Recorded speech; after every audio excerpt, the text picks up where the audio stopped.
क्या आप जानते हैं कि सबसे भारी मशीन सबसे हल्के कणों से ईंधित होती है? हाँ, हाइड्रोजन अब तक का सबसे कुशल रॉकेट ईंधन है। लेकिन एक ईंधन को क्या कुशल बनाता है? आइए विस्तार में देखें। एक पदार्थ जो दहन पर ऊर्जा या ऊष्मा का उत्पादन करता है, उसे ईंधन कहा जाता है। हम खाना पकाने के लिए एलपीजी जैसे ईंधन का उपयोग करते हैं। पेट्रोल और डीजल का उपयोग वाहनों को चलाने के लिए किया जाता है। कोयले का उपयोग तापीय विद्युत केंद्रों में विद्युत ऊर्जा उत्पन्न करने के लिए किया जाता है। क्या ये सभी ईंधन आदर्श हैं? आइए हम किसी भी ईंधन की एक आदर्श ईंधन के रूप में मानने के मानदंडों की चर्चा करते हैं। पहला मानदंड इसका कैलोरी मान होता है। एक ईंधन के कैलोरी मान को एक बम कैलोरीमीटर में मापा जाता है।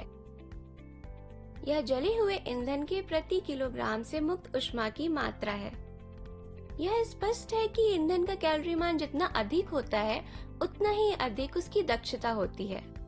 हाइड्रोकार्बन जैसे मीथेन, इथेन, प्रोपेन और ब्यूटेन का उपयोग सामान्यतः ईंधन के रूप में किया जाता है, क्योंकि उनमें कार्बन और हाइड्रोजन होते हैं जो कि दहनशील होते हैं। हाइड्रोजन का कैलोरी मान कार्बन की तुलना में अधिक होता है। इसलिए एक हाइड्रोकार्बन जिसमें हाइड्रोजन का प्रतिशत अधिक होता है, उसका कैलोरी मान उच्च होता है और इसलिए वह अधिक कुशल ईंधन होता है। कोई ये सोच सकता है कि हाइड्रोजन सबसे आदर्श ईंधन है। साथ ही हाइड्रोजन ऑक्सीजन के साथ अभिक्रिया करके केवल उपोत्पाद के रूप में जल का उत्पादन करता है और इसलिए यदि इसका उपयोग ईंधन के रूप में किया जाता है तो वह प्रदूषण का कारण नहीं बनता है। वास्तव में यह एक हाइड्रोजन ऑक्सीजन ईंधन सेल का मूल सिद्धांत है। एक आदर्श ईंधन के लिए एक अन्य निर्णायक कारक इसका ज्वलन ताप है। अब इस अवधारणा का विस्तार करने के लिए एक बड़े प्लास्टिक के पात्र में थोड़ा इथेनॉल लें।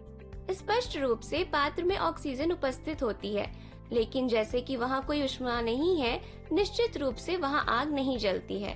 अब एक जलती हुई तीली को इथेनॉल के करीब लाने पर इथेनॉल जलना शुरू कर देता है।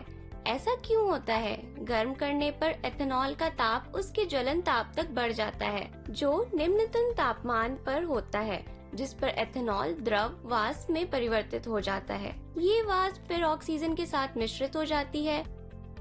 इस उच्च ताप पर एथेनॉल के साथ साथ ऑक्सीजन के अणुओं के बीच बंध टूट जाते हैं और नए बंध निर्मित होते हैं, जिसके परिणाम स्वरूप कार्बन डाइऑक्साइड और जल प्राप्त होते हैं। इस प्रकार निर्मित कार्बन डाइऑक्साइड पात्र में रहती है और आप वास्तव में कुछ समय बाद पात्र से स्वच्छ जल की बूंदों को बाहर निकाल सकते हैं। वह ताप जिस पर कोई विशेष पदार्थ वायु की उपस्थिति में आग पकड़ लेता है, उसे ज्वलन ताप कहा जाता है। एक आदर्श ईंधन में सहज ज्वलन तापमान होना चाहिए, न ही बहुत अधिक और न ही बहुत कम।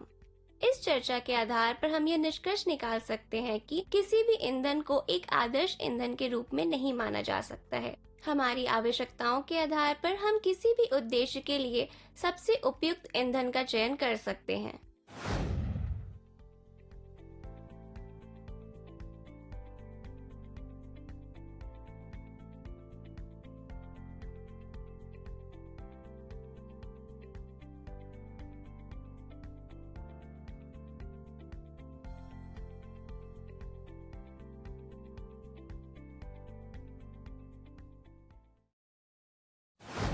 ऊर्जा के सभी स्रोतों के पीछे सामान्य भौतिकी यह है कि वे सभी ऊर्जा के एक रूप को दूसरे उपयोगी रूप में परिवर्तित करते हैं। यह प्रतिभा है मानव के ज्ञान की कि हम बहते हुए जल और वायु ऊर्जा का उपयोग कर सकते हैं और प्राचीन काल से इसका उपयोग कर रहे हैं। जैसा कि हम अपनी निर्भरता को पेट्रोलियम और जीवाश्म ईंधन पर से कम करने के लिए तत्पर होते हैं, हम समुद्र में ऊर्जा के स्रोत के रूप में लहरों पर नजर गड़ाए हुए हैं।